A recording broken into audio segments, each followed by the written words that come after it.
In this document, I want to show you how we created some of these buttons and make our own button out of shapes built into Photoshop. Before I dig too deeply, I want to colorize elements of my design.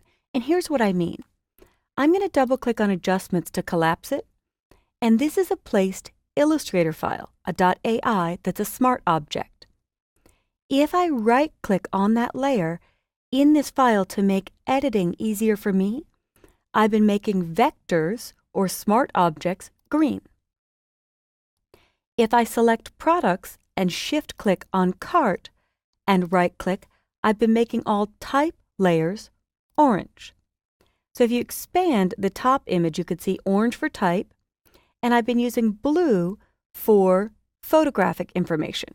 In fact, this top line I think is a vector shape. I could tell by the icons, so these two should really be green. Now this doesn't do anything to the actual layer, it's just a visual indicator for me, the designer. So here's pixel data, here's an adjustment layer, so they are fine at blue. If I take a look at my pieces, this is all the top navigation. So I'm going to make a folder, double-click it. So this is Create a New Layer Group, or I call it a folder because it's a folder icon. Top Nav, or Navigation. I'll select the Pluralist logo, Shift-click on Cart, and pop them in there. And when I click on the word Cart, I activated that layer so that the new shape I build will go right on top of that. I'll use my zoom tool and zoom into Cart. I'm at 100%.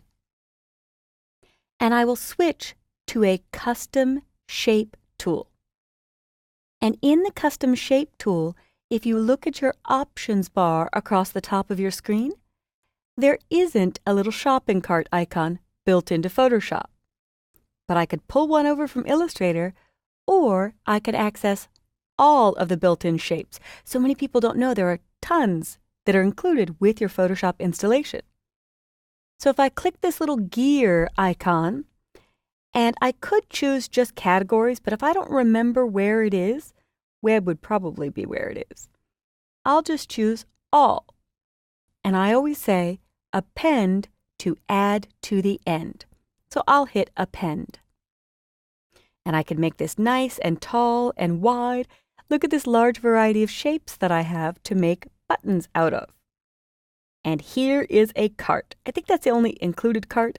I could edit the shape, but I'm happy with that. So if I choose the shopping cart, I often click this area to make a drop-down or fly-out menu go away without marking the image. Before I paint in the cart, I also want to choose my brand identity colors. So in swatches, I will hit the panel menu and replace the built-in swatches with my pluralist swatches. And this is an Adobe Swatch Exchange file.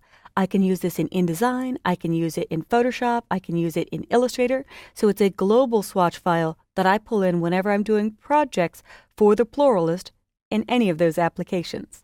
So Creative Suite allows for exchange of swatches amongst the Creative Cloud. So I've got my cart.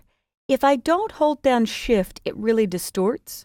So I'm going to hold down Shift, and I could go left or right, but I'll just guesstimate the size. It's been drawn. It's got a fill color of black, but I want to use one of the pluralist lighter grays, so I will choose dark gray. In fact, I can choose fill and select pluralist dark gray. And often to see this, I have to go to my Move tool. Or I could use my Path Selection tool. It's hard to tell what's going on when you've got the Path Selection tool activated because the little points for the shape are black, so it looks like it's filled with black, but it's not really. And I'll scoot this over, and if I want to size it, I'll use Edit, Free Transform, or I tend to hit Control-T on Windows, Command-T on the Mac.